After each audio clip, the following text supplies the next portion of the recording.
कधीच नाही चुकणार तुमचे फेवरेट टीव्ही शोज झी5 सोबत, तेही एकदम फ्री।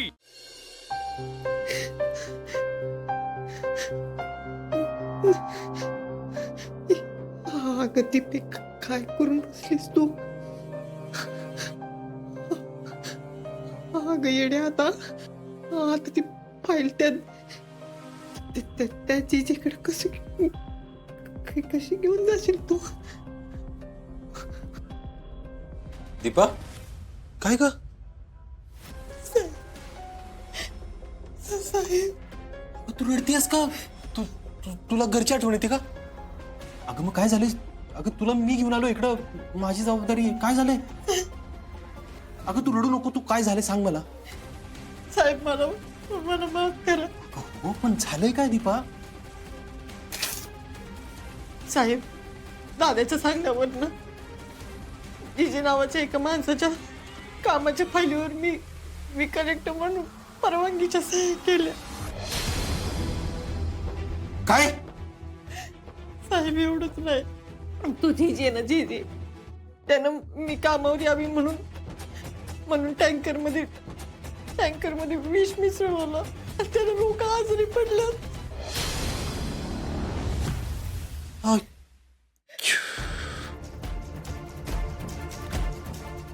हे cup cup cup cup cup माझा विश्वासघात केलाय तू?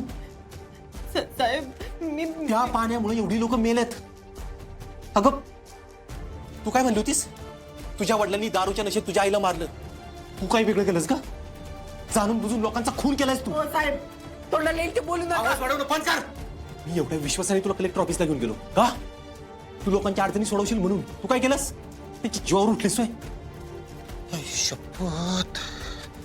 ए का केलंस तू हे सगळे? अहो साहेब, दादानं मला सांगितलं होतं आणि त्या जीजीनं त्याला पैसे द्यायचं मी कबूल केलेलं। पैशासाठी तुम्ही हे पण करता का आता? हा साहेब अहो माझं ऐकून तरी घ्या। साहेब तो म्हणतोय आधी फाईल द्या, आणि त्यांनी माझ्या चिलीपिलीला पण त्याच्याजवळ नेलंय आणि तो म्हणतो फाईल आणून नाही दिली तर त्यांना मारून टाकीन। आता तुझ्या भावंडांसाठी तू खरं बोलतेस का? नाहीतर आप्पीची बदनामी करायला मागं पुढे बघितलं असतं तुम्ही, है ना? साहेब अहो माझं ऐकून तर घ्या, मला समजून घ्या साहेब। अहो माझ्या या जगात कोण नाही हो, मी पाया पडते तुमचं। ए दीपा, फक्त तुमच्यामुळे शहरात एवढी लोक मेले आहेत। लाज वाटत नाही का आता माफी मागायला? ठीक आहे, तुम्हाला नाही ना माझं ऐकून घ्यायचं, नका घेऊ साहेब। मी सह्या केल्या म्हणून लोक मिली असती ना, माझी चूक आहे ती। माझ्या चिलीपिलीने काय केलंय? तुझ्याची माझ्या चिलीपिलीला मारायला निघालाय। सह्या केल्या ना तू? अहो साहेब मी सह्या केल्या, पण आता तुझी जिथं पहिली माझ्याजवळ घेऊन ये म्हणून माग लागलाय माझ्या। विश्वासघाताला माफी नाही करू शकत मी। जा, काय करायचं ते कर जा। आणि हो, त्या फाईल दिल्यानंतर परत इकडे फिरकू नकोस। माझ्या आप्पीने आजपर्यंत त्रास सहन केला, पण कधी भ्रष्टाचार केला नाही। आप्पीची बदनामी करायला निघालेत।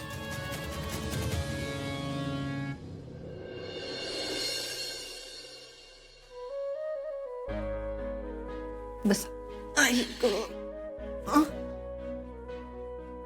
मॅडम, मी औषध घेण्यासाठी पाणी घेऊन येते. आर्या, थँक्यू, खरंच थँक्यू।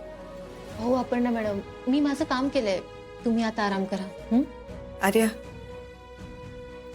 मला घरी जायचंय का? आता अपर्णा मॅडमची ही अवस्था बघता तिला अर्जुनने कुणीतरी वेगळीच मुलगी अप्पी म्हणून घरी आणले हे सांगणं योग्य ठरणार नाही। नाही, आता शांत राहिलेलंच बरं।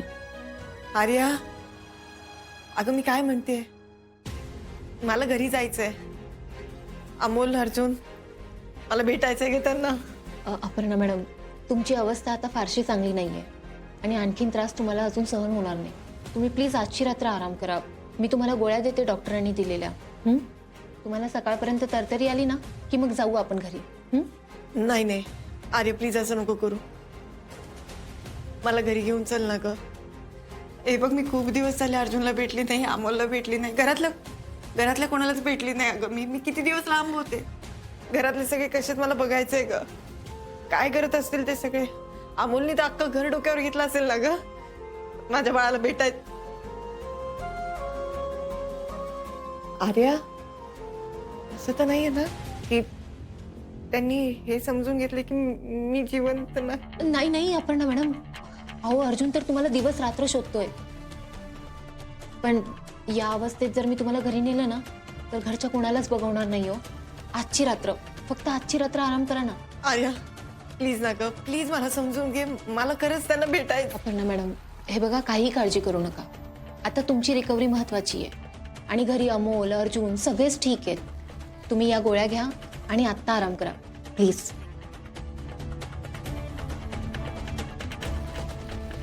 ह्या खऱ्या अपर्णा मॅडम आहेत. मग ती घरी असलेली मुलगी ती नक्की कोण आहे?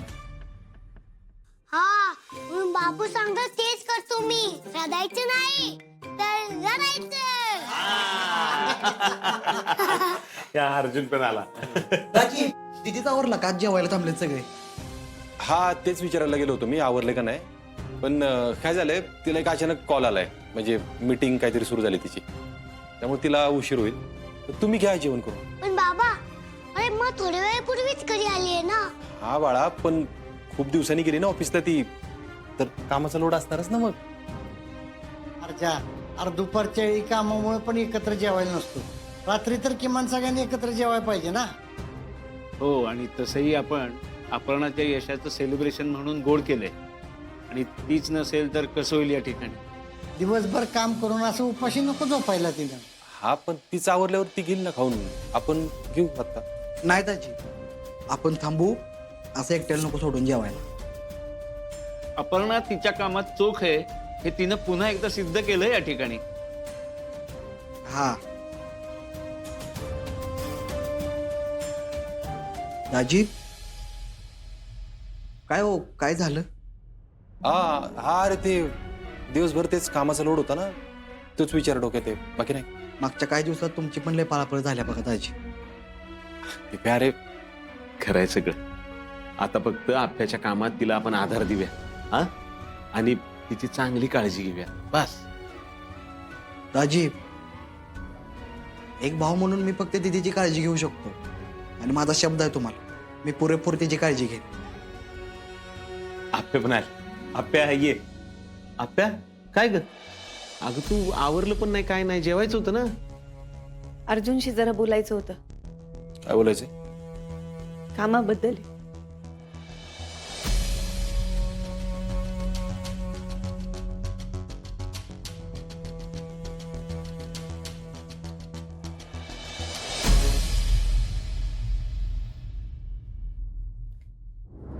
तुम्ही माझं ऐकून घेणारच नाही आहात का?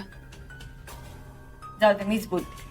साहेब हे बघा, दादाच्या सांगण्यावरनं मी त्या जिजीच्या फायलीवर सह्या केले, हे खरंय. पण साहेब, अहो मला हे कुठं माहिती होतं का मी ऑफिसला येण्यासाठी तो जिजी त्या पाण्यात विष मिसळल आणि लोकांना मारेल. ते पण माझं काही चुकलं असेल ना, ते एकच चुकलंय का मी माझ्या चिलीपिलीसाठी मला सगळं माहीत असताना मी सह्या केलं, हे चुकलं माझं. सगळं आता बोलून काय फायदा नाही. झी5 ॲप डाउनलोड करा आणि पहा सर्व एपिसोड्स एकदम फ्री.